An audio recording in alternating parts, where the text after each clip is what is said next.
Welcome to Mental Health Matters. My name is Barbara Myers, and tonight's topic is Alzheimer's, which is a very important topic when concerned with the mental health of senior citizens. We're very pleased and honored to have two guests with us tonight to explore this topic. I'd like to introduce Bill Fisher, who is the Chief Executive Officer of the Alzheimer's Association of Northern California and Northern Nevada. Good to be with you, Barbara. Thank you.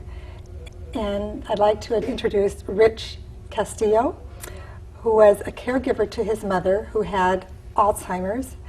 And Rich now leads Alzheimer's support groups in Burlingame and San Mateo. So thank you very much for being here. Welcome.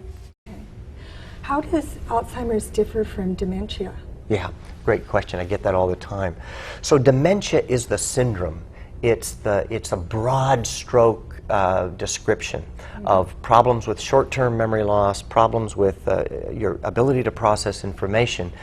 And if you're 65 or older, they'll say senile dementia. A 58-year-old with identical symptoms, pre-senile dementia. Now, the senile is just talking about the age of the person. Dementia is not normal aging. Mm-hmm.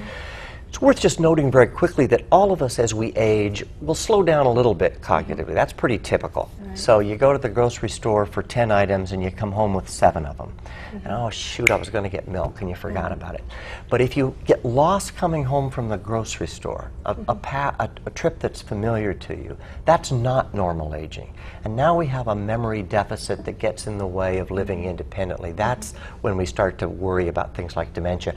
Alzheimer's is the most common cause of dementia in people over the age of 65. Counts for about 65% of cases of dementia in seniors.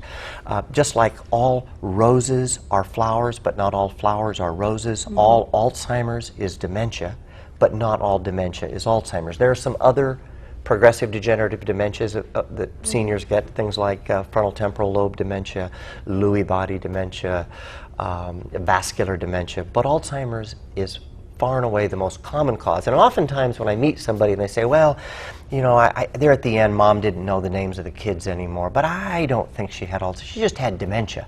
Well, yeah, she had dementia, and probably she had Alzheimer's. Alzheimer's is that dementia doesn't actually tell us what caused it. It's just describing how the person behaved. Rich, what kind of symptoms did your mother show?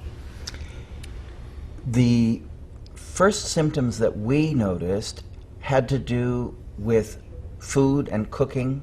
My mother was a great cook, and suddenly she just didn't know how to do things any longer, and she would ask me to help her.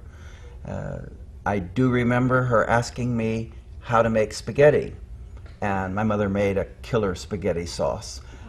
I don't know how she made it, but when I started to tell her what I thought she did, she said, no, the other. And then it became clear what she wanted to know how to do was to boil the spaghetti. So that's how we first noticed it.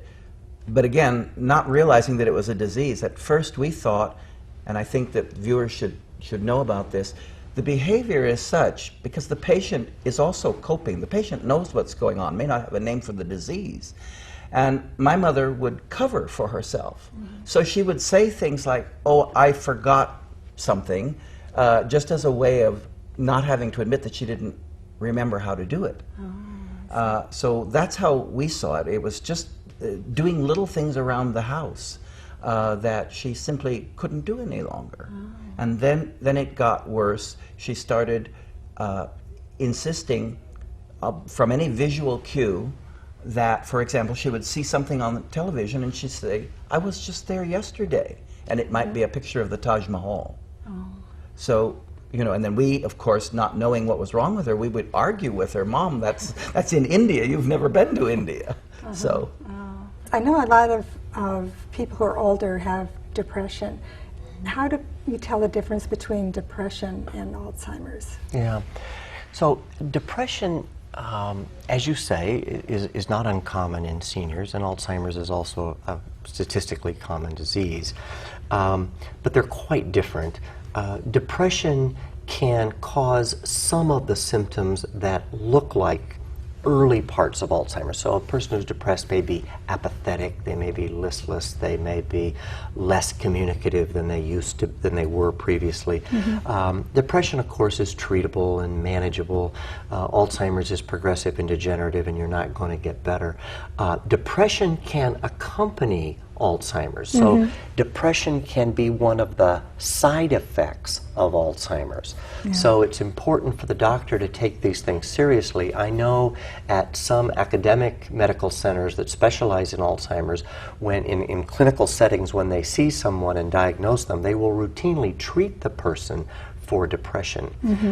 Depression can be a sort of an excess disability in a way, because I've got a real disease that's causing me confusion and making it hard for me to remember and form new memories and process information, and I'm depressed.